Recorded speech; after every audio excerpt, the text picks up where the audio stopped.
जय जगन्नाथ। सत्यजित दास। आज देखु जो भाव में ओडिशा रे आईन श्रृंखलार व्यवस्था विपर्यस्त हो पड़ी। भारतीय जनता पार्टी सरकार गढ़वार 13 मास भितर आप जानी 13 मास भितर 13,000 रु उर्ध महिला प्रति अत्याचार केस रजिस्टर हो मात्र 217 केस फाइनाल हो पड़ी। अनेक केस एमती पड़ रही।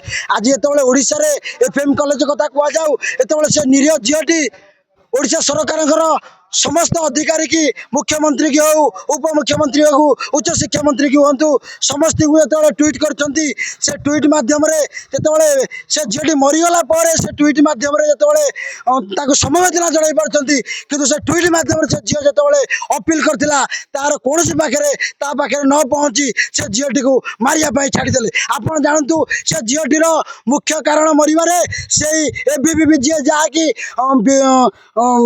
बीजेपी सरकार छात्र संगठन एबीवीपी सहित संश्लिष्ट अच्छी। ये भारतीय जनता पार्टी संपूर्ण भाव में एक गुंडा पार्टी। आप देखु विजु जनता दल जो मानक नवीन पट्टनायक बाहर कर आज आम प्रशांत जगदेव कथा हो कि प्रदीप पाणिग्राही कथा हूँ से जो लिप्त रही अनैतिक हूँ कि दुर्नीति लिप्त रही नवीन पट्टनायक आम प्रिय पूर्वतन मुख्यमंत्री दल बाहर कले निजर पुओ करके बीजेपी सरकार निज पाखक नहीं टिकेट देती।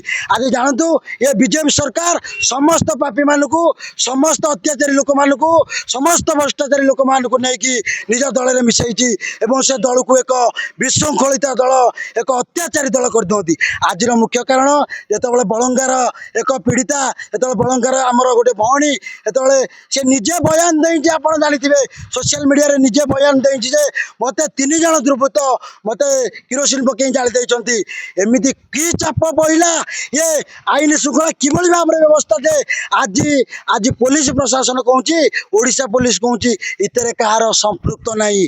ये किभली भाव में न्याय किभली प्रकार ये ओडिशा रे आईन चली जे पीड़िता निजे कही मत 3 जन जाली देती सोशल मीडिया रे जो बचई लोकटी आज बाइट देता आज दिल्ली की नहीं गले सीटी कौन कले के जानी से पीड़िता बचार संपूर्ण ससाहस देला चली चली मेडिकल जाइला से पीड़िता आज मरी जाइए। एवं आपन जानिथिबे ता बापा को किपरि भार चाप पकाइछंती पूरा दुईटी पीड़िता बापा इक्वाल बयान दौरान ये स्क्रिप्ट लिखी किए बीजेपी सरकार तो लिखिनी ये स्क्रिप्ट लिखी किए बापा मान को केते टंका कि कौन कहीकि कि चाप पकईकि एमती कहते बापा मैंने आसिक जो कहते आम झील को सरकार साहाय्य करछि आपण मैंने राजनीति करूँ ठीक अच्छे राजनीति न हो किंतु आपण झील परी ओडिशा रे आउ कौन झील दिहर जमी निआर लागू एपाई विजु जनता दल आज राजरास्ता को ओह्लैची।